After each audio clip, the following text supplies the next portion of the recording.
सहनावतु सहनौ भुनक्तु सह वीर्यं करवावहै तेजस्विनावधीतमस्तु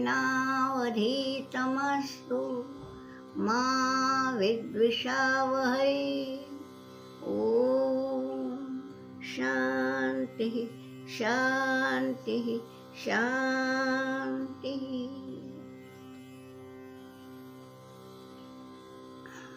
ये हमने देख लिया कि यमराज ने नचिकेता को जो उपदेश दे रहा है कि भाई पहले तो 2 आत्मा बताए और बाद में कि भाई ज्ञान और अज्ञान इससे क्या होता है, और ये सब बताने के बाद वो जो रथ का जो रूपक बनाया था, उस रथ के रूपक के द्वारा अब वो सब स्पष्ट करने जा रहे हैं।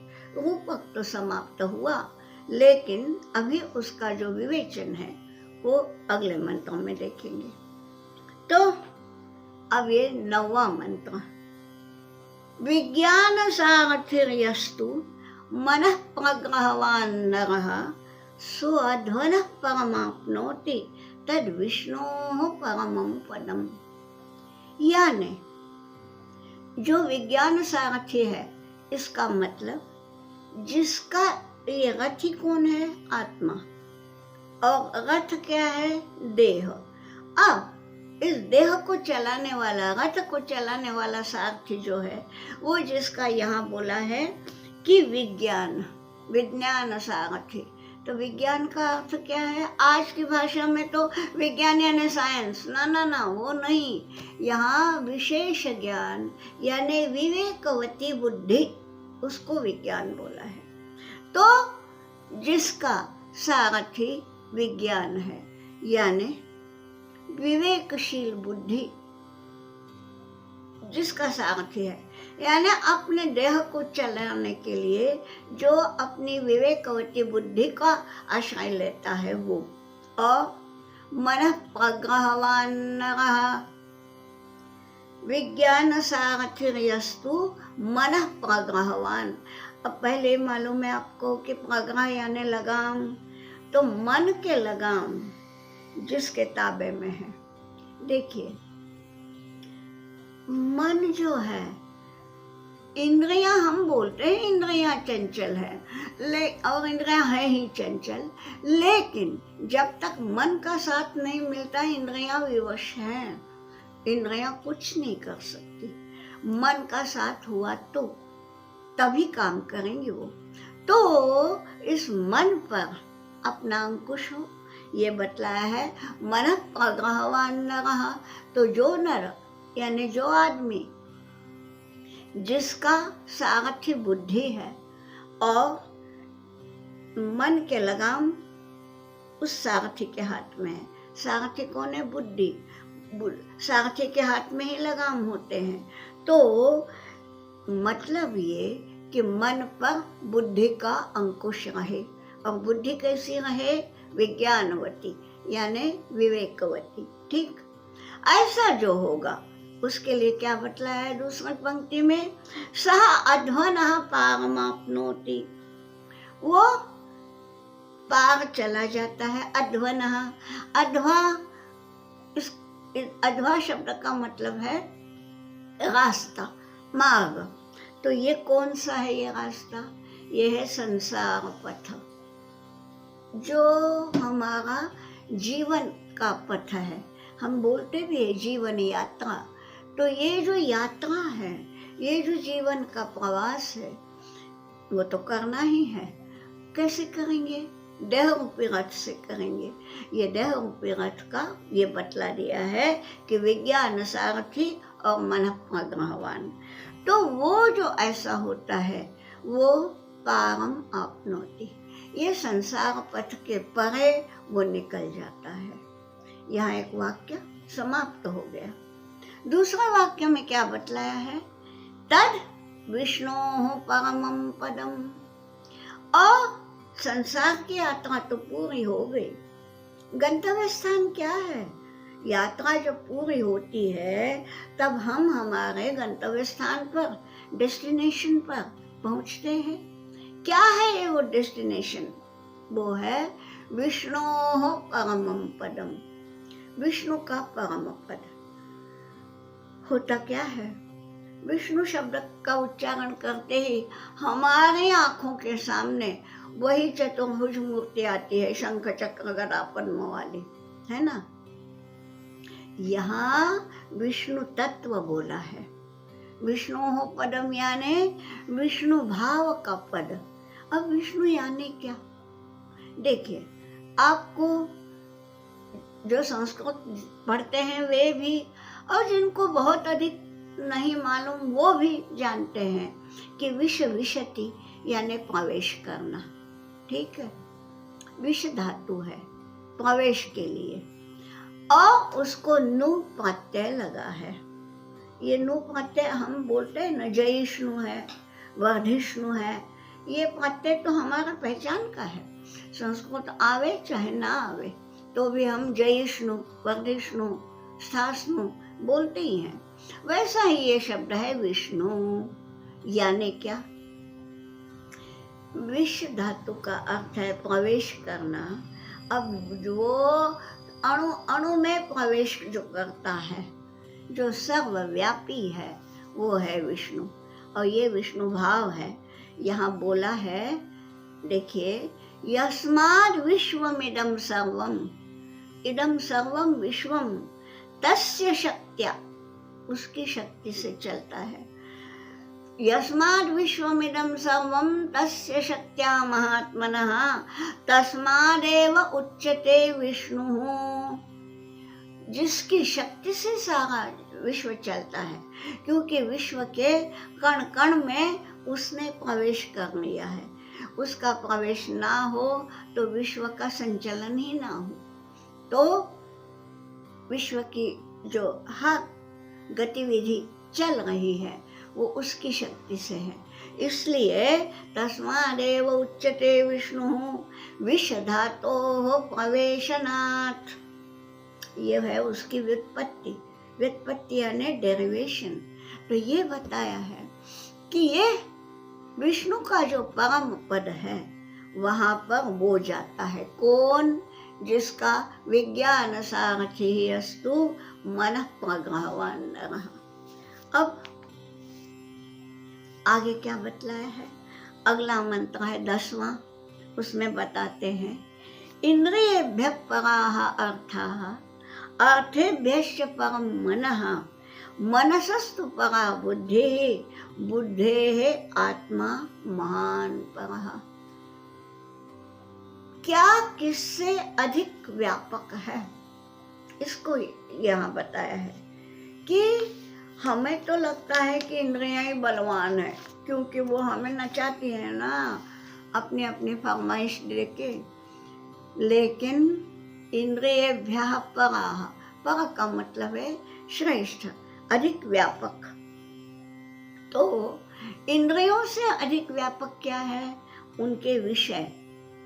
अर्थ, अर्थ यानी विषय।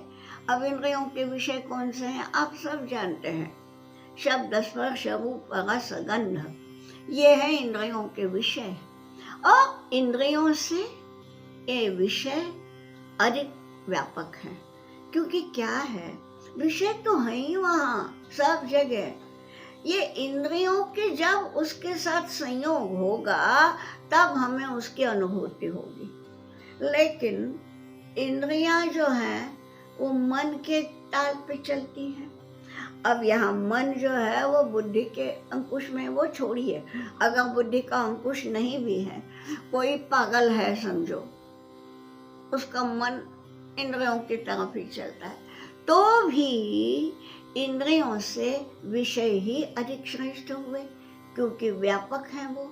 ठीक, तो इंद्रियेभ्यः पराः अर्थाः। ठीक है, अर्थ यानी वे तन्मात्राएं, शब्द, स्पर्श, रूप, रस, गंध। ठीक, अर्थेभ्यश्च परं मनः, और ये जो विषय हैं, जो तन्मात्राएं हैं, उनसे अधिक श्रेष्ठ है मन। मन यदि इंद्रियों को मना कर दे कि नहीं जाना उसकी तरफ, तो विषय तो हैं, विषयों में ताकत भी है इंद्रियों को मोहित करने की, किंतु यदि इंद्रियां मन के ताबे में है और मन यदि बुद्धि के ताबे में है तो इंद्रियां उसकी तरफ नहीं जाएंगी। ठीक है, तो मतलब क्या हुआ? उन विषयों से श्रेष्ठ कौन हो गया? मन। विषय है, अपना प्रलोभन दिखा रहे हैं, लेकिन यदि उस प्रलोभन से सामने वाली इंद्रियां यदि मोहित नहीं होती तो ये उसकी हार है। और ये मोहित क्यों नहीं होती? क्योंकि उन पर मन का अंकुश है। मतलब इंद्रियों से विषय बड़े, विषयों से श्रेष्ठ है मन, और मनसस्तु परा बुद्धि, और मन से भी श्रेष्ठ है बुद्धि। बुद्धि का यदि अंकुश है मन पे तो मन कुछ नहीं करेगा। हाँ, यदि बुद्धि का अंकुश नहीं है तो मन तो यूं दौड़ेगा, चारों ओर वो दौड़ेगा कि मैं ये भी लूं, मैं वो भी लूं। मन है भाई, चंचल है, चंचलता उसका स्वभाव है मन का। लेकिन मनसस्तु परा बुद्धि, बुद्धि जो है वो मन से भी श्रेष्ठ है। और इस बुद्धि को ताबे में रखने वाला कौन है? वो है आत्मा। तो बुद्धे है आत्मा महान परहा, जो महान आत्मा है। हर एक की आत्मा तो बुद्धि को ताबे में नहीं रखती, हर एक की आत्मा तो बस बुद्धि को सुला देती है, मन के पीछे दौड़ती है। और मन जो है वो इंद्रियों को ये करता है, वो सब जो होता है, वो हमारा विषय नहीं, न उपनिषद का विषय है। तो उपनिषद क्या बताती है? ये बताया है कि इंद्रियों से उसके विषय श्रेष्ठ है, उन विषयों से मन श्रेष्ठ है, मन से श्रेष्ठ है बुद्धि, और बुद्धि से आत्मा श्रेष्ठ है। कौन सी आत्मा? जो विज्ञानवान सारथी वाली है। अब आपको, मुझे मालूम है, गीता जी का वो श्लोक याद आया ही होगा, इंद्रियाणि पराण्याहुः इंद्रियेभ्यः परं मनः मनसस्तु परा बुद्धि। आ गया ना याद में? वही है। कहाँ से लिया है? गीता जी, गीता ये ग्रंथ व्यास ने रचा, और गीता जी में पूरे उपनिषदों का सार है। तो ये दिखता है यहाँ। तो यहाँ ये बतलाया है कि किससे क्या श्रेष्ठ है, यानी इंद्रिय, विषय, मन, बुद्धि और आत्मा, इनकी ये करके क्रमशः उनका श्रेष्ठत्व बताया गया है। फिर इससे भी तो बड़ा कुछ है। अगला मंत्र सुनिए, महतः परम अव्यक्तम अव्यक्तात् पुरुषः परः पुरुषात् न परम किंचित सा काष्ठा सा परागति। यहाँ समाप्त नहीं हुआ, ये बतलाया है कि ये 5 तो बतला है, और वहाँ यहाँ बता दिया कि भाई उन 5 में आत्मा श्रेष्ठ है। लेकिन वो जो है भैया आत्मा है। थोड़ा सा हमको सांख्य दर्शन की ओर जाना पड़ेगा इस मंत्र को समझने के लिए। अब थोड़े में और संक्षेप में यही बताएंगे कि सांख्य दर्शन में ये बतलाया है कि पुरुष और प्रकृति यही सब पूरे ब्रह्मांड का मूल कारण है, परंतु निर्मित जो है वो प्रकृति करती है, और पुरुष जो है वो ऐसा तत्व है जो निर्गुण निराकार है। ठीक, तो इसलिए वो जगत की उत्पत्ति नहीं करता, उत्पत्ति करती है प्रकृति। लेकिन प्रकृति पर जब तक पुरुष का प्रकाश नहीं होता तब तक प्रकृति भी शांत है, कुछ नहीं करती। वो प्रकृति यानी सत्व रजस तमस का समत्व भाव, इक्विलिब्रियम। तो वो जो है जिसमें ये तीनों गुण समान होते हैं तब वो प्रकृति कुछ नहीं करती। जब उस पे पुरुष का प्रकाश पड़ता है तो इन तीनों गुणों में हलचल होने लगती है और उस हलचल के साथ पूरे ब्रह्मांड की उत्पत्ति होती है। यह है सांख्य दर्शन का सिद्धांत सृष्टि का। फिर ये जो सृष्टि की निर्मित हुई उसमें पहला तत्व है महत। महत यानी क्या? महत यानी बुद्धि। क्यों उसको महत क्यों बोला है? महत यानी तो महान। भाई ये बुद्धि के कारण उसी से अहम निर्माण होता है। मैं हूँ ये भावना, मैं एक व्यक्ति हूँ, मेरा अस्तित्व है, ये जो अहम की बात है ये बुद्धि के बिना नहीं होती। और ये बुद्धि जो है वही मैं को जन्म देती है और इसीलिए ये सब अलग होता है, क्योंकि जहाँ मैं आ गया वहाँ तू अलग हो गया, वरना सब एक ही है।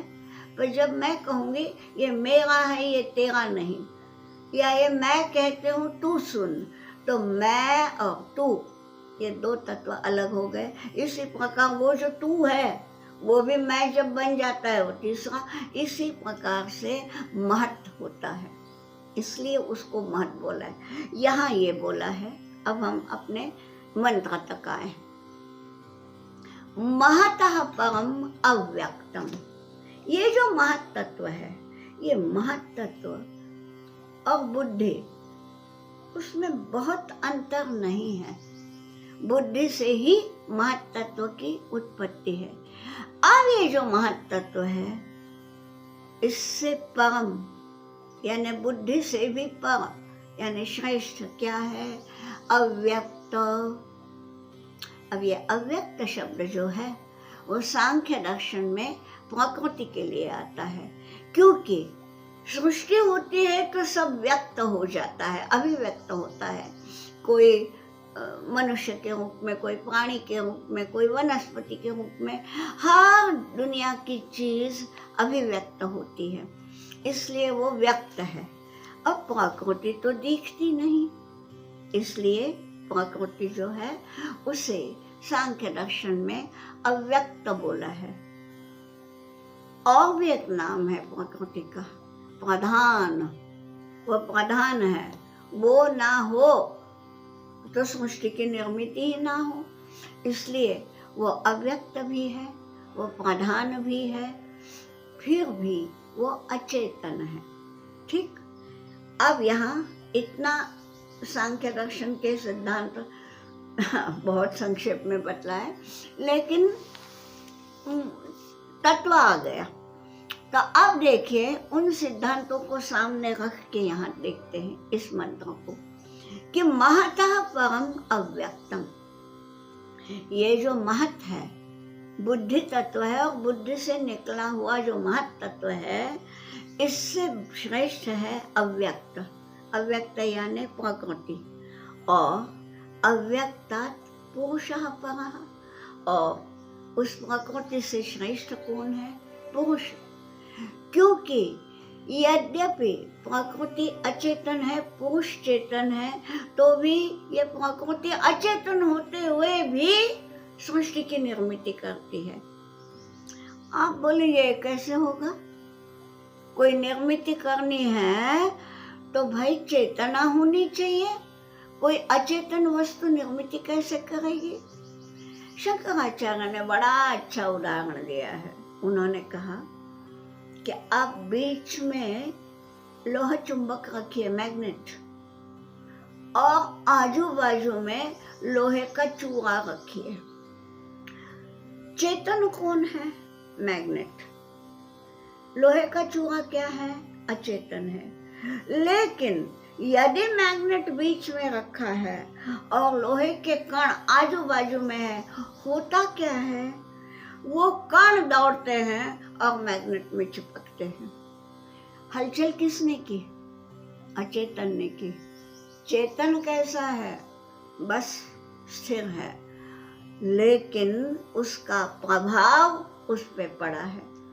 उसी प्रकार ये जो पुरुष है स्वयं चेतन है किंतु स्थिर है, कुछ नहीं करता, और उसका प्रभाव जब प्रकृति पे होता है तो प्रकृति के जो 3 गुण है ना, सत्व रजस तमस, उनमें हलचल होने लगती है और उसके कारण सृष्टि की उत्पत्ति होती है। यहाँ क्या बोला है कि अव्यक्तात् पुरुषः परः, क्योंकि उस अव्यक्त प्रकृति पर प्रभाव डालने वाला जो है वो है पुरुष, वो है पर, सर्वश्रेष्ठ। और इसलिए अगली पंक्ति में बतलाया है पुरुषात् न परम किंचित, पुरुष से श्रेष्ठ तो कुछ है ही नहीं। आगे चल के इसको अद्वैत वेदांत ने ब्रह्म नाम दिया। जो हम बोलते हैं कि निर्गुण है, निराकार है, ये ब्रह्म है। सांख्य दर्शन ब्रह्म नाम नहीं लेता, पुरुष कहता है। लेकिन ये जो पुरुष के जितने भी क्या बोलेंगे हम गुण धर्म, अब वही सही बताऊं, ये गुण धर्म बोलना भी बेकार है। अगर जो निर्गुण है उसको गुण धर्म कहाँ से आएंगे? हम ये देखेंगे कि ये जो पुरुष है उसका स्वरूप और ब्रह्म का स्वरूप सरीखा ही है, निर्गुण, निराकार, निष्क्रिय, फिर भी चेतन और सब पर अपना प्रभाव डालने वाला। तो ये जो है यहाँ ये बतलाया पुरुषात् न परम किंचित, उस पुरुष से श्रेष्ठ और कुछ होता ही नहीं। यहाँ वाक्य समाप्त है और यहाँ बोला है सा काष्ठा, सा परागति ही, वो काष्ठा है। हम केवल काष्ठा शब्द का प्रयोग नहीं करते, हम बोलते हैं पराकाष्ठा हो गई। काष्ठा यानी क्या? काष्ठा यानी मात्रा, और पराकाष्ठा माने क्या? जिसके पर यानी सर्वश्रेष्ठ, जिससे अधिक कुछ नहीं, ऐसी काष्ठा यानी पराकाष्ठा। तो यहाँ ये बोला है कि वही पराकाष्ठा है। वस्तुतः काष्ठा यानी सीमा, हद, तो परम सीमा, इस अर्थ में पराकाष्ठा शब्द है। यहाँ बोला है सा काष्ठा, वही सीमा है, यानी सीमा आ गई तो उसके आगे कुछ नहीं, दी एंड। तो पुरुष के आगे, पुरुष तत्व के आगे कुछ नहीं है, माने पुरुष तत्व सब कुछ व्याप के बैठा है तो कुछ है ही नहीं। तो इसलिए सा काष्ठा, सा परागति ही, वही परम गति है। अब ये बताया है कि सा काष्ठा, सा परागति ही, और अब अगले मंत्र में ये बताया है कि ये जो आत्मा है वो, क्योंकि नचिकेतस का प्रश्न था कि ये जो आप देखते हैं तद्वद पश्यसि तद्वद, यहाँ ये बता रहे हैं यमराज नचिकेता को कि भाई ये आत्मा जो है वो केवल बुद्धिग्राह्य है, चक्षुग्राह्य नहीं है, आंखों को नहीं दिखता, बुद्धि को अनुभव होता है। तो इसके लिए अगला मंत्र है एष सर्वेषु भूतेषु गूढ़ात्मा न प्रकाशते, दृश्यते तो अग्रया बुद्ध्या सूक्ष्मया सूक्ष्मदर्शिभिः। एष गूढ़ आत्मा, ये आत्मा कैसी है? गूढ़ है। गूढ़ है यानी छुपी हुई है, छुपी हुई है यानी इतनी सूक्ष्म है कि हमारे आंखों के कैद होती नहीं वो। तो सर्वेषु भूतेषु न प्रकाशते, याद आया गीता का श्लोक, नाहं प्रकाशः सर्वस्य, वही है कि सब यानी सामान्य जन तो हर एक के आकलन की ये बात नहीं है। इसलिए बोला है कि ये गूढ़ात्मा सर्वेषु भूतेषु न प्रकाशते। सारे जो भूत मात्र है, सामान्य जन है, उनके लिए ये आत्मा प्रकाशित नहीं होती। फिर दृश्यते, फिर दिखती है। किसे दिखती है? अग्रया बुद्धिया। अग्र यानी कैसी? अग्र यानी होता है नोक, है ना। अग्र बुद्धि यानी तीक्ष्ण बुद्धि।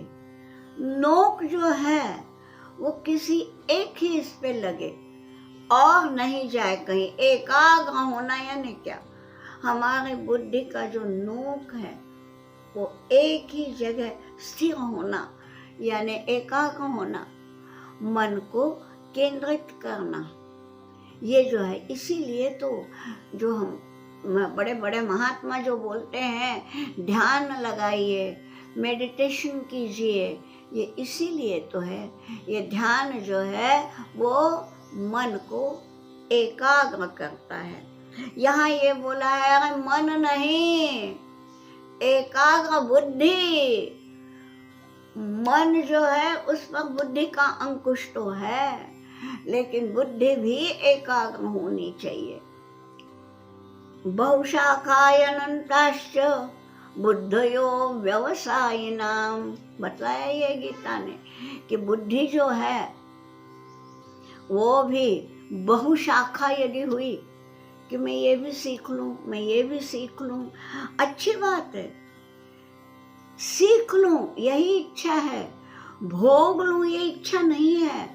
बुद्धि का काम अच्छा है, लेकिन यदि वो एकाग्र नहीं, सब जगह दौड़ती है, तो उसके आकलन में थोड़ी सी कमी आ ही जाती है ना।